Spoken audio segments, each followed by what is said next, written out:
We are here at the burial ground at the Holy Trinity Church in Queensbury, Bradford, and will attempt to find the resting place of Phyllis Hirst, an 8-year-old girl who was murdered over 85 years ago. And as you can see, the ground here is very rugged and stubborn, and we'll do our best to find her resting place and pay our respects. Her body was found at a private carriageway that was leading to Houghton Green in an old suburb of Bradford. So no further ado, let's get into the story. So we're on Ann Place, and today we're joined by Kelly from Bradford History and Hauntings. Hello, Kelly. Hi, thank you for having me. And we brought Kelly along because she introduced to us a story which dates back to the 1930s. And I'm afraid it's another child murder story, and quite sadly it's a murder case which remains unsolved to this day. And quite a lot of the locations in this area are related to that tragic tale. So what we're going to do is, throughout this video, is we're going to visit those locations and we'll take you along the murder trail and the events that happened. So here at the end of Ann Place there's a crossroads junction, and there's a couple of cobbled streets here which date back to well before the 1930s. But at this point, this is where Ann Place met a street that went off in that direction towards Manchester Road, and the street that used to be here was called Stirling Street. This is the spot where Stirling Street meets Manchester Road, and right here is where number 20 Stirling Street used to stand. And Kelly, would you like to tell the viewers who used to live there?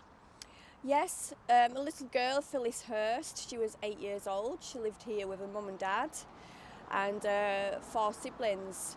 Eleanor was 11, Barbara was 5, Elsie was 7, and Edward was 13 months old. Phyllis was the second oldest in the family. So we've moved away from the vicinity of where Stirling Street used to be, and we're now in the area which is near the ice rink and the former library. And this area used to be row after row of terrace houses, mills and businesses. Totally unrecognisable now to what it used to be. And this street sign, William Street, actually relates to one of the streets back then in the 1930s. It was Friday the 28th of October 1938, and Phyllis had come home from school, and she actually offered her mum a piece of toffee. And her mum asked, "Where did you get that toffee from?" And Phyllis said that a man had given her the toffee, and her mum wasn't really happy about the fact that some stranger had given her daughter some sweets. And she wanted to quiz Phyllis a little bit more about it, but Phyllis dashed out of the house and came down here to William Street where her friend Jean Bayliss lived. And Phyllis had a tea down here on William Street, and then for the rest of the evening she was playing out with Jean and other friends. Jean said that Phyllis had climbed a lamppost and she was swinging on one of the arms. So it was quite, you know, a nice, cheery, good-natured evening. So it was about around 10 to 9 on the evening that Phyllis left to go back home. Now her parents were getting very concerned because it got after 9 o'clock and Phyllis's home time was 9 p.m. every night. They become very concerned, so they sent her older sister Ellen out to look for her, but she couldn't find her. She'd come back home, said there was no trace of her, so then her dad went out to look for her. He searched around the area, but sadly couldn't find her. We're on Little Houghton Green now, and on that Friday evening, a lady called Sarah Johnson, who lived in one of the cottages behind us, she was out walking a dog, and she'd passed this point a little earlier in the evening. But at 10:30 she was coming back, and the dog became quite agitated and curious because there was something in this carriageway that was arousing its attention. And when she went to check it out, she discovered the body of a little girl, partially clothed, laid on the ground. When Phyllis's body had been found, she was still quite warm, and it emerged later on that she'd only actually died within minutes of her being found. As Mark said, her body was found partially clothed. She had her underwear missing, her dress was rolled up, and her shoes were missing. She had blood on her leg, hemorrhaging to her mouth, and sadly, she didn't have any noticeable force or cuts to her body. It also came out later that she was partially strangled. So Mrs. Johnson, after discovering the body, she actually went across to St Luke's Hospital, and from there the alarm was raised with the local police down in the town hall. In the days that followed the discovery of little Phyllis's body, a manhunt began, and it was here in the town hall of Bradford, now City Hall, where the police station used to be based. This was the hub of the actual investigation, and initially there was 100 policemen involved in the hunt for the killer, and there was policemen from all different divisions, and the members of the public did respond to the police's request for information. They took over 300 statements. As a result of receiving such a wealth of information from the public, the police identified several persons of interest, people that they wished to speak to in connection with the murder. The police received a tip-off about two men who came into the Old Red Lion pub not long before the body had been discovered, and they were described as being nervous or excited. They were acting really strange to the point where they couldn't even hold the beer bottle steady, the hands were shaking. And then there was the usual witness statements about men seen lurking in shadows, men carrying sacks. Even a vehicle, a van, had been seen on Little Horton Green around the time that the body was possibly deposited there. But again, these inquiries came to nothing. We are back at Little Horton Green. I am now walking through the carriageway, which was then dubbed as the murder zone. It really does bring chills to the spine when you just imagine the little girl's body found lying against the wall. The murder hunt itself took quite a strange turn on the night of Monday the 7th of November. Local mediums were allowed to enter this carriageway to conduct a seance. And if that wasn't strange enough, that night was actually the occasion of a moon eclipse as well.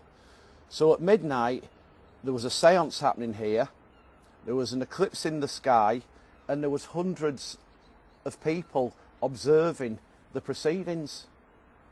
Kelly, was it quite common practice for the police to allow mediums to partake in murder hunts and things? I think it was back then, yeah. It was common practice. I mean, don't forget, we've just come out of the Victorian era where the seances were such a massive thing and people absolutely loved them. And I suppose at that time there was no lead, so it wouldn't have hurt for them to have that, you know, that lead on any inquiry at all. But obviously it's not a common practice nowadays. It's kind of done behind closed doors. Yeah. But yeah, I mean, there were 5 mediums there that night. It wasn't a seance like we know as a seance, you know, where we all hold hands and things. There? Yeah, that's the kind of thing. I think the 5 mediums did their own separate channeling and what you call like a medium trance to try and find out any information they could. Now, I know one of them had a handkerchief that was given to them from Phyllis's mum, which was obviously Phyllis's. Right. And they would have used that to pick up her energy. Yeah. And possibly, you know, any information that could have come through from Phyllis or whoever to give them information about what happened that night. I mean, one of the there was a gentleman that entered this carriageway and he went into a bit of a trance, and he'd not been here before, and he sank to his knees near the wall. Yeah, that's right. And one of the observers who'd watched what was going on here on the night she was discovered said he'd actually come to, you know, fallen to his knees in the exact spot where Phyllis's body had been. Yeah. The seances drew a blank, as did the various lines of police inquiry, with no arrests made for the murder. However, an inquest into the killing was held at the town hall. During the actual inquest, it was established that the actual murder had taken place away from the site where the body was discovered. It was established that Phyllis was actually dying when she was in Horton Green because of the debris of red brick dust found under her fingernails of her left hand. And so the inquest concluded with the jury offering the verdict of willful murder against some person or persons unknown following the injuries which had been described by doctors. This bit of land that was stood on, this was the former location of the planning offices at 𝗘𝗥𝗄𝗜𝗄 up until quite recently. But before that office block, right here, there was the central hall. And it was there where on Wednesday, the 1st of November 1938, the funeral service of Phyllis Hurst was conducted.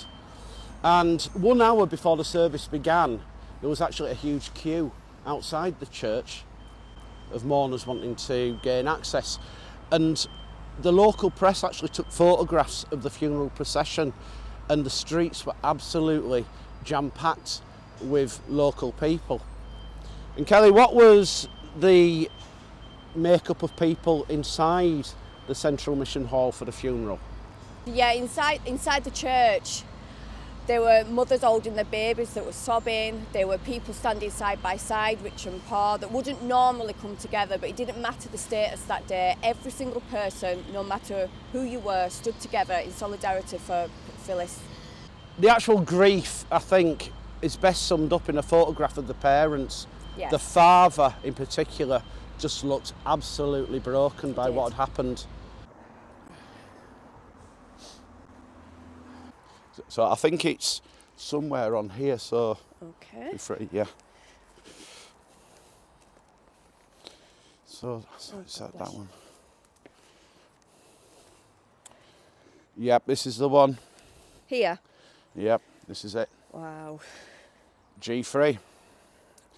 So, after the service down on Manchester Road, little Phyllis's body was brought up here to Queensbury and she was laid to rest in this grave.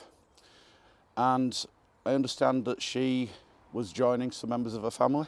Yeah, that's right, she were. So previously her grandfather William was originally the first one in the plot, followed by her grandmother Jane in 1938 in the July. And sadly Phyllis was interred in here in the October, so only like 4 months later she joined her grandmother, sadly.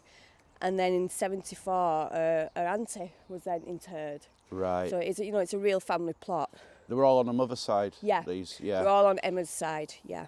They were, because they were from Queensbury. The family lived up here, so Yeah. it makes sense really that she was, buried up here, I suppose. And when we looked at the grave plots for this particular graveyard, we actually discovered that Phyllis's Aunt Hannah, who, as Kelly says, was buried in 1974, she was the second to last person to be buried in this old part of the graveyard.